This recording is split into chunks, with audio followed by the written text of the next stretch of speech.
Olá, assustados! Sejam todos bem-vindos ao canal Histórias de Terror. Você já ouviu falar de Ratanabá? Dizem que é uma cidade perdida na imensidão da Amazônia, escondida por uma selva impenetrável e guardada por segredos que desafiam a razão.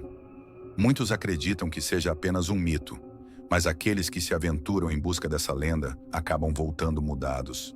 Se voltam. Eu sou uma dessas pessoas, e o que vou contar agora é algo que mudou minha vida para sempre. Era 2019 e eu fazia parte de uma equipe de exploradores. Nossa missão era mapear regiões inexploradas da floresta amazônica. Durante meses, ouvimos histórias sobre uma antiga civilização que teria construído Ratanabá, uma cidade magnífica e avançada, muito à frente de seu tempo. Alguns moradores locais diziam que ela ainda existia, protegida por uma força invisível, mas ninguém ousava entrar na selva em busca dela. Achávamos que tudo isso era folclore, mas o que encontramos lá dentro mostrou que estávamos muito errados. No terceiro dia de expedição, começamos a encontrar vestígios estranhos. Árvores marcadas com símbolos que nenhum de nós conseguia identificar, pedras gigantes cobertas de musgo com inscrições que pareciam quase vivas.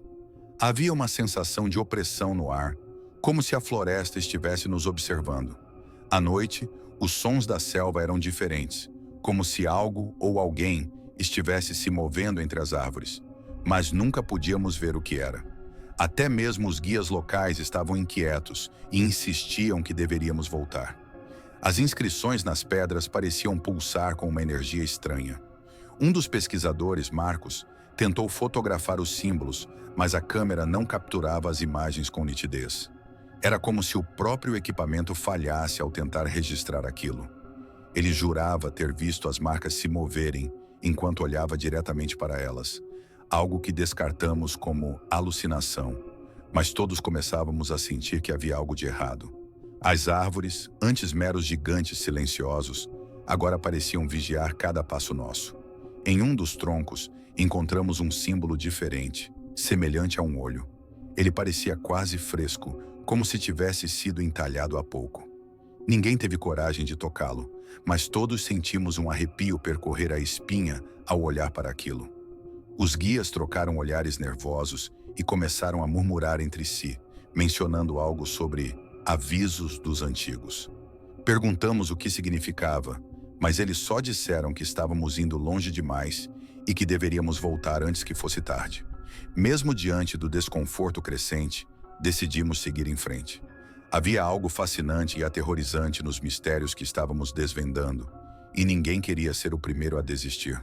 Foi então que encontramos um círculo de pedras no chão, alinhadas de forma tão precisa que parecia impossível ser obra da natureza. No centro havia cinzas, como se uma fogueira tivesse sido acesa ali recentemente. Havia penas, ossos pequenos e mais símbolos desenhados ao redor. Marcos disse que aquilo parecia algum tipo de ritual, mas não conseguimos determinar qual. De repente, sentimos o chão tremer levemente, como um sussurro da terra, profundo e assustador. Olhamos ao redor, tentando entender o que estava acontecendo, mas o som parecia vir de todos os lados. Era quase imperceptível, mas constante, como se algo abaixo de nós estivesse se movendo. A sensação de estarmos sendo observados ficou ainda mais intensa, e os guias começaram a recitar orações baixinho, cada vez mais nervosos. Decidimos acampar ali mesmo, pois a noite estava se aproximando e seria perigoso seguir no escuro, mas ninguém conseguiu dormir. Os sons da floresta se tornaram insuportavelmente altos, com estalos, passos e, ocasionalmente, algo que parecia um assovio prolongado. Marcos disse que podia ver sombras se movendo na borda da luz da fogueira, mas ao apontar a lanterna, nunca havia nada lá. Ele começou a ficar inquieto, e nós também. À meia-noite ouvimos um som mais alto, algo que parecia um rugido abafado. Os guias se levantaram rapidamente e disseram que não deveríamos mais ficar ali. "Isso é um aviso", um deles disse, com os olhos arregalados. Tentamos acalmar o grupo, mas a verdade é que todos estávamos aterrorizados. Parecia que a floresta estava viva, conspirando contra nós, e cada minuto ali era como um passo mais próximo do perigo. Ao amanhecer, Percebemos que algumas das pedras que formavam o círculo haviam sido deslocadas. Nenhum de nós tinha feito isso, e os guias juraram que era um sinal de que não éramos bem-vindos. As inscrições no chão, antes apagadas, agora pareciam mais nítidas, quase brilhando sob a luz do sol fraco. Uma palavra repetia-se em um padrão que ninguém reconheceu, mas seu significado era claro: saia. Naquele momento, um dos guias se recusou a continuar. Ele nos disse que era insano prosseguir e que, se insistíssemos, estaríamos colocando nossas vidas em risco. Tentamos argumentar, mas ele pegou suas coisas e foi embora, deixando o resto de nós com um misto de medo e teimosia. Estávamos perto demais de algo grande para desistir agora, mas ao seguirmos adiante, o peso da floresta parecia aumentar. Cada passo era mais difícil, como se o ar estivesse ficando mais denso. E a sensação de ser observado nunca nos abandonou. A floresta não queria que saíssemos. Os caminhos que conhecíamos pareciam ter mudado.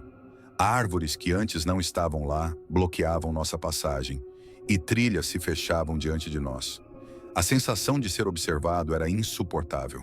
Durante o dia, vimos sombras entre as árvores, se movendo rápido demais para serem humanas. À noite, os sussurros voltaram, mas agora estavam mais altos, quase como gritos abafados.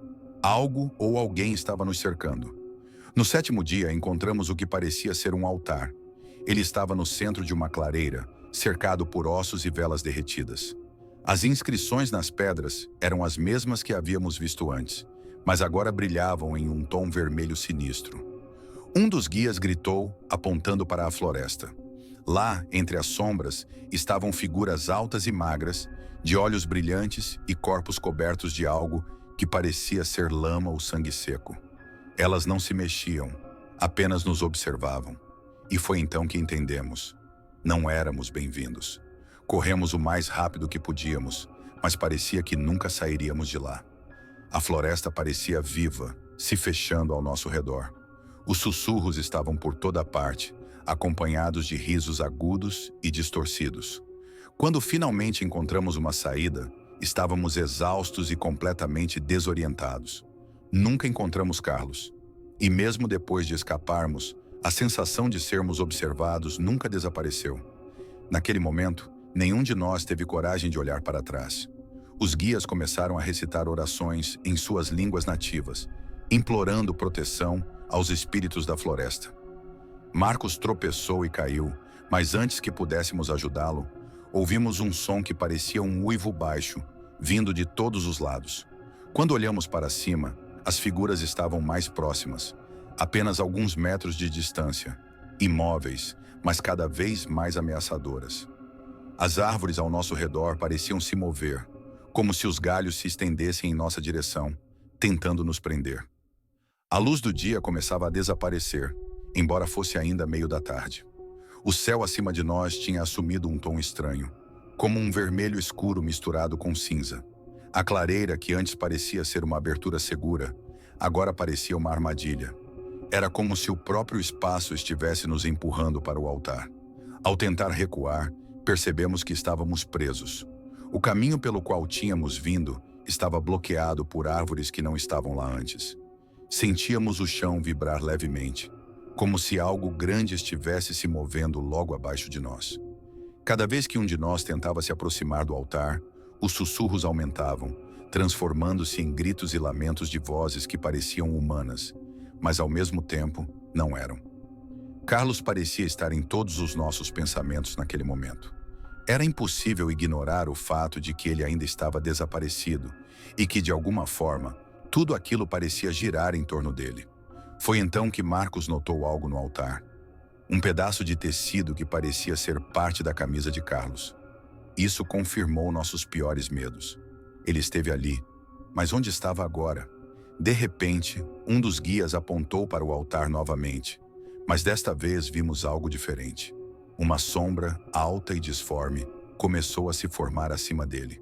Seus olhos, 2 pontos brilhantes de luz branca, pareciam nos atravessar.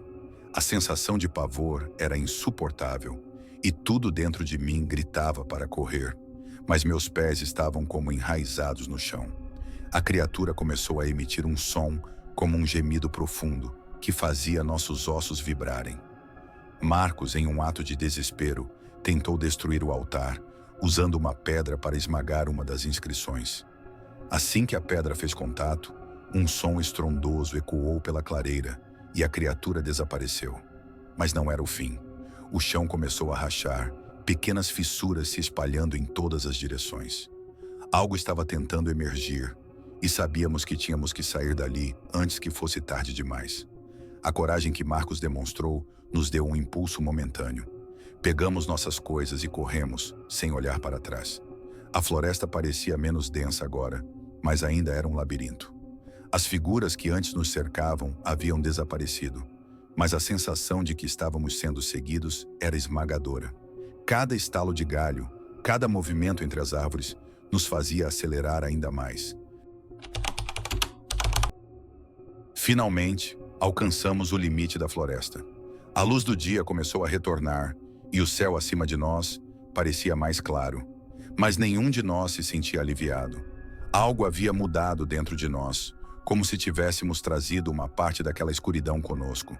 As inscrições que vimos, as figuras nas sombras e a sensação de que algo maior estava à espreita, tudo isso ainda nos assombrava. Nunca mais voltamos àquela região. Os guias juraram que nunca mais levariam ninguém para aquele lugar, dizendo que havíamos perturbado algo que deveria ter sido deixado em paz. Quanto a Carlos, ele nunca foi encontrado. Seu desaparecimento permanece um mistério, mas para nós, ele se tornou um lembrete sombrio de que há lugares na Terra onde o desconhecido deve ser respeitado. Os dias que se seguiram foram marcados por pesadelos. Todos nós sonhávamos com a mesma coisa: o altar, as figuras e o olhar penetrante da sombra. Era como se ela tivesse deixado uma marca em cada um de nós, algo que nunca poderíamos apagar. E até hoje, quando estou sozinho, ainda sinto como se estivesse sendo observado, como se aquilo estivesse esperando pelo momento certo para me encontrar novamente. Até hoje, quando fecho os olhos, ainda vejo aquelas figuras nas sombras e ouço os sussurros de Ratanabá. O que quer que esteja escondido na Amazônia não quer ser encontrado. E se você ouvir falar dessa cidade perdida, meu conselho é simples: fique longe. Algumas lendas são reais e os segredos de Ratanabá são mais sombrios do que qualquer um pode imaginar.